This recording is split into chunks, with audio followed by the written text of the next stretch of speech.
excited to be here. This is my hometown. Woo! Oh my God, I love Chicago so much. It is so filled with memories for me. I walk down any street, I drive I see everything. I see my whole life before me. I'm one of a very small handful of people who has what is known as highly superior autobiographical memory, which means that I virtually remember every day of my life. You can give me a date, I'll tell you what day of the week it was, what I was doing on that day.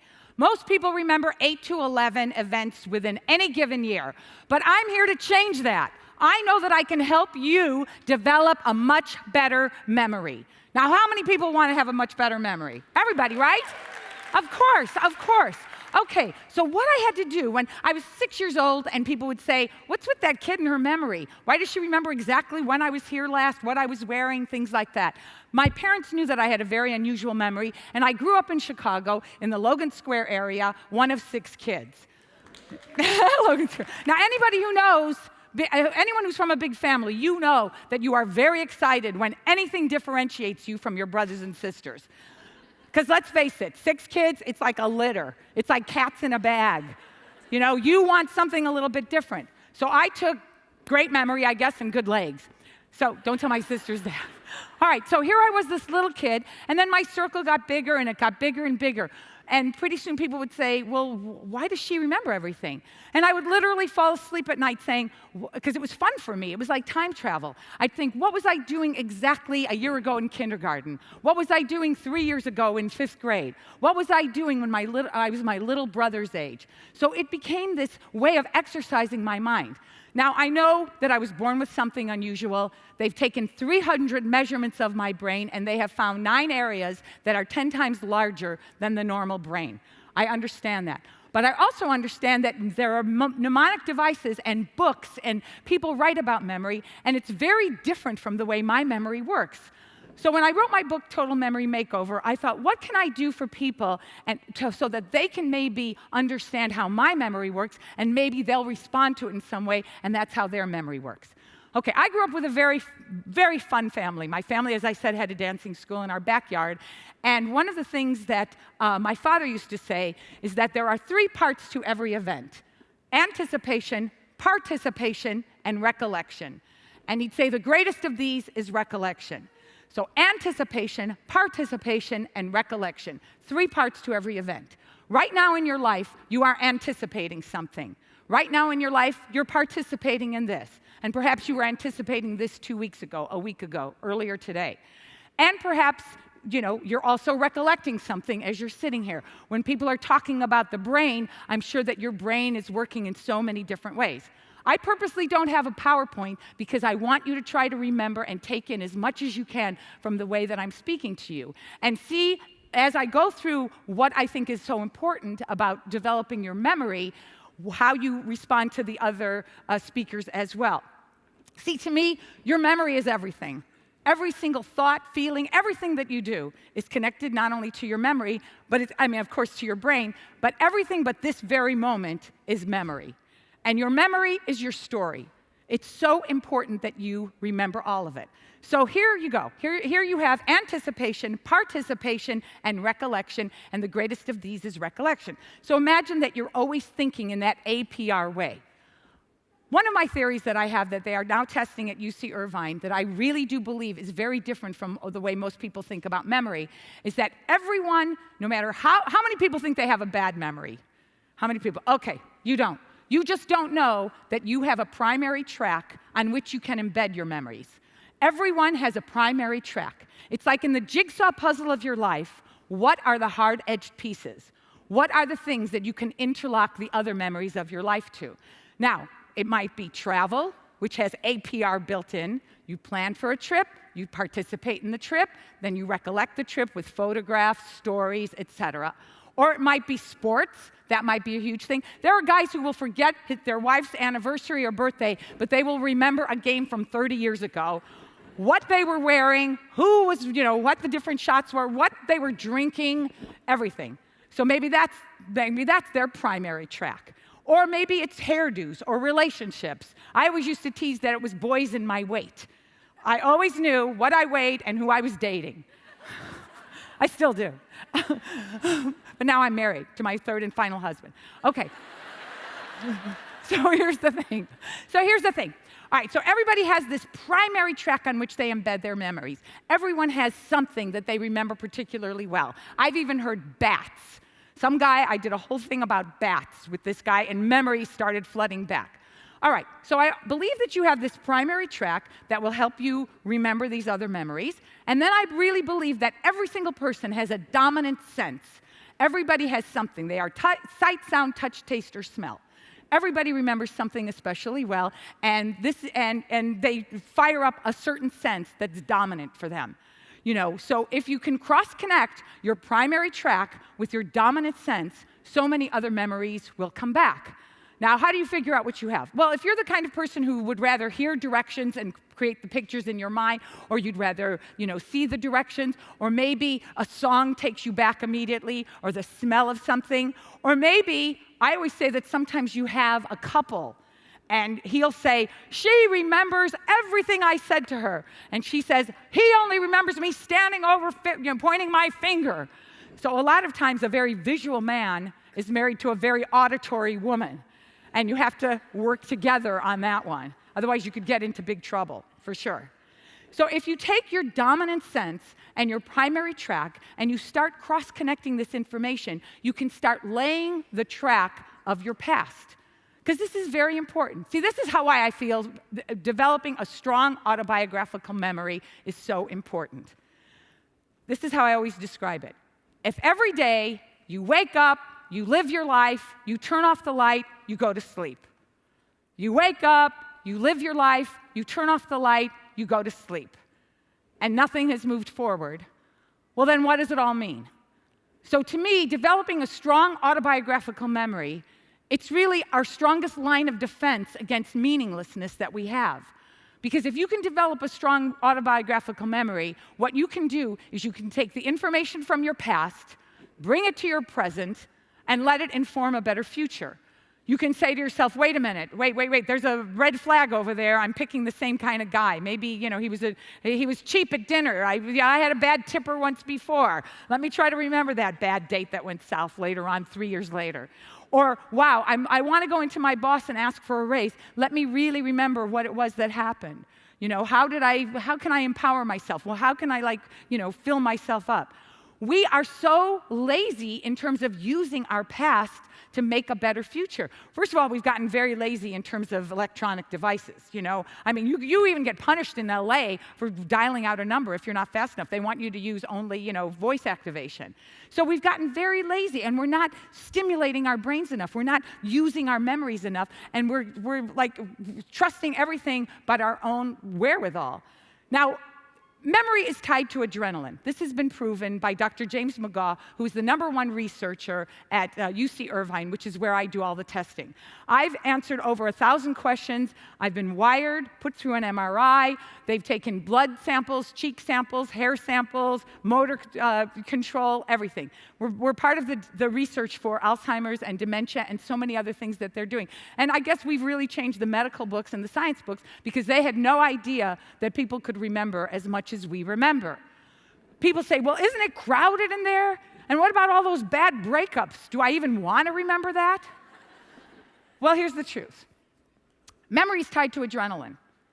So you're going to remember the highs and the lows, no matter what goes on in your life. You're going to remember those times, the birth of a child, the fabulous wedding. You're going to remember a great first date. You're going to remember some kind of accomplishment that you had. But you're also going to remember that time you were embarrassed, that time you were rejected, the death of a parent, all those things, because memory is tied to adrenaline. Now, maybe I had a good memory because I have a lot of adrenaline. I don't know. But I know that memory is tied to adrenaline. But I'm trying to help people bring back all those middle-of-the-road things, all those little nuanced, relationships and times with your family and those summer dinners and that time that you were a kid and you had these little things. Because memories come back for people in different ways, but they don't know how to access them. Have you ever gotten a massage and all of a sudden something comes up? Or you've smelled something, or you've tasted something, or you've heard something, and a memory that you didn't even know that you remembered it, but there it was. Or you're with somebody who reminds you of something, and then all of a sudden you go, oh yeah, Yeah, that did happen. Oh, yeah, that's right. No, that did happen. I do that all the time with people. You know, people have walked away from, before the whole 60 Minutes thing, people would walk away from a conversation with me going, wow, I must have meant a lot to her. Whoa, she really liked me, and I don't remember half of what we did. I can't tell you how many times that has happened to me, especially with guys. Yeah, of course, always with guys. But I always say, if you're afraid of those lows and those highs, you're going to remember them anyway, or those lows especially. You're going to remember them anyway because they're like tied to adrenaline. And the thing is that if you ignore those lows, or you want to back away from those lows, or those unpleasant things from childhood, from bad relationships, from being embarrassed or whatever, and not use them, I say that they become these emotional boogeymen that start to haunt you. Because everything you've ever been through in your life is on your emotional hard drive. And it's making you behave in certain ways, whether or not you want it to. All of a sudden, those things come up, and you don't know why you're behaving a certain way.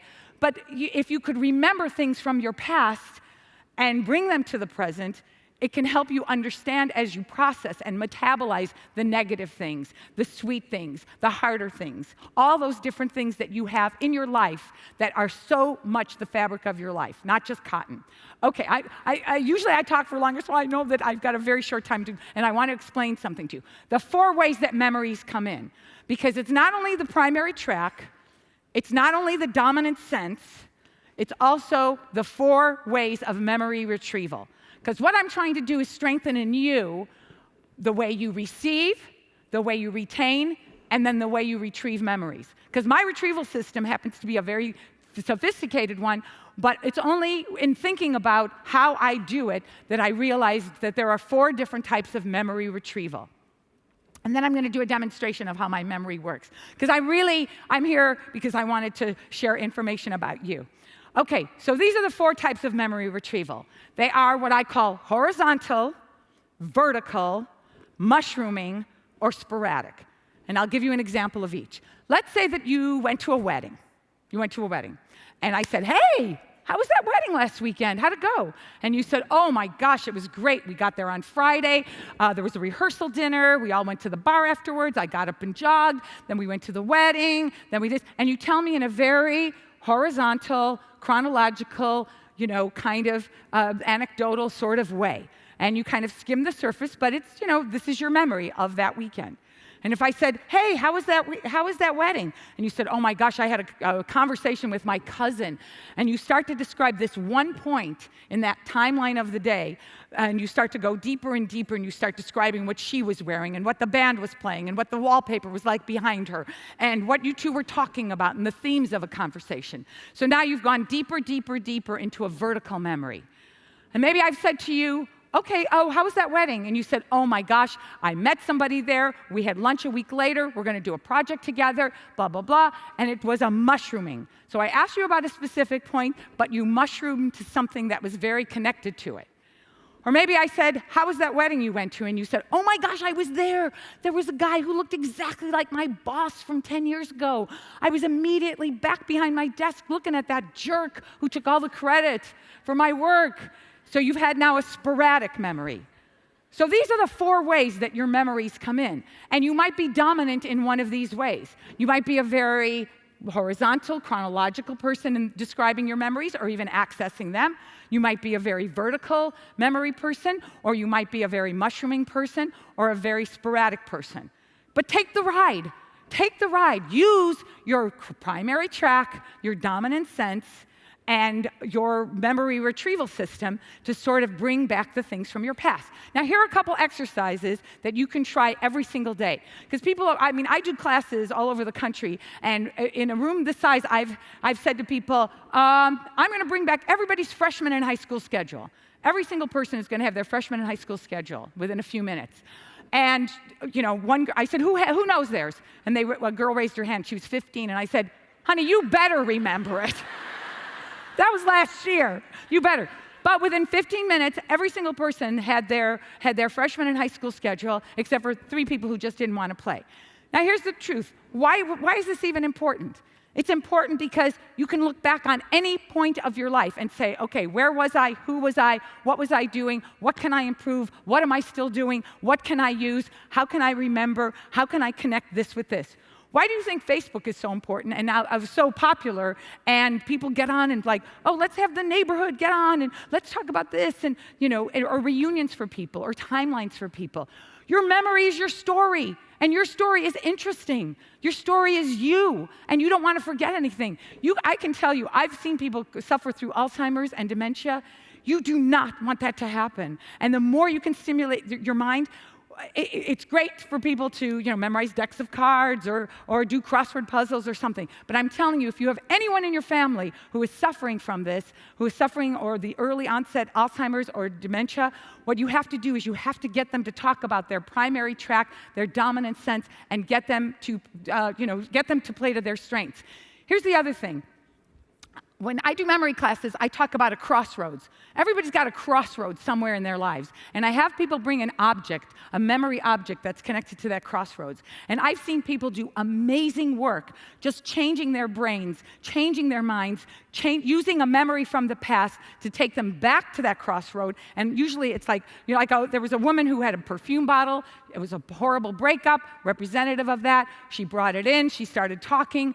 Long story short, she was in a depression, had gotten very heavy, couldn't work. She brought that perfume bottle in, did the memory work on it, and not only was she able to have lunch with the guy and get some closure, but she was able to move on in her life. So our memories are powerful, and they are such a strong part of us. So it's very important for us to stimulate them in a very different way than maybe you've read before. Okay, I only have a minute and a half left.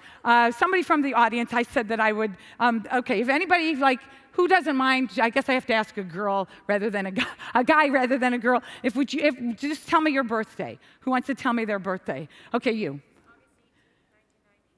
August 18th, 1990? Okay, so August 18th, 1990 was a Saturday, right? You don't know what day of the week you were born? You don't know what day of the week you were born? August 18th, 1990. Yeah, I know. Yeah, I know exactly what I was doing on that day. August 18th, 1990, I was traveling. I had just been cast in the show Evening Shade, and my husband, second husband, father of my children, but not my third and final, he and I went to Evening Shade, Arkansas that weekend but you don't even remember. August 18th, 1990. All right, so that's, okay, so let me just describe to you what happens in my brain when she says that. August 18th, it was a Saturday, right? Look it up. You can't stump me. I've been on radio shows. People throw dates at me. I say to the guys, because they offer tickets, I say, you're going to have to give the tickets away because now we're 22 callers in and people can't stump me. And, all these other things. All right, so this is what happens for me, the way my brain works. I hear 1990, or I hear any year, 1990, and how it presents itself. So I'm doing it from your point of view. You're me now, okay? I'm me, but you're me now. It presents itself like 365 simultaneous DVD, like a scene selection on a DVD. Imagine little montages that go all the way across. So January for me is here. January for you would be here because you're me now. And it just lines itself up. And some of the videos come in stronger than others, but I can focus in on one. I can tell you a horizontal, I can tell you a vertical, I can tell you a mushrooming, or I can tell you a sporadic thing that happens on these different days. I can it's just the way it works. People would say, isn't it crowded in there? And I say, no, it's so organized because it's all right. Oh, I'm out of time. It's so organized that I have no trouble remembering. And in fact, the more I'm exposed to, the older I get, the more I cross-connect, using primary tracks, using dominant senses, firing up, not being afraid of memories, the more I can use and access my entire life. So it never gets too crowded. It always just feels like me. And I hope that I've helped you a little bit with your autobiographical memories, and I've hoped to help you a little bit want to learn more about yourself and maybe learn your dominant sense, your primary track, and everything else. I had so many more demonstrations. I'm sorry. Goodbye.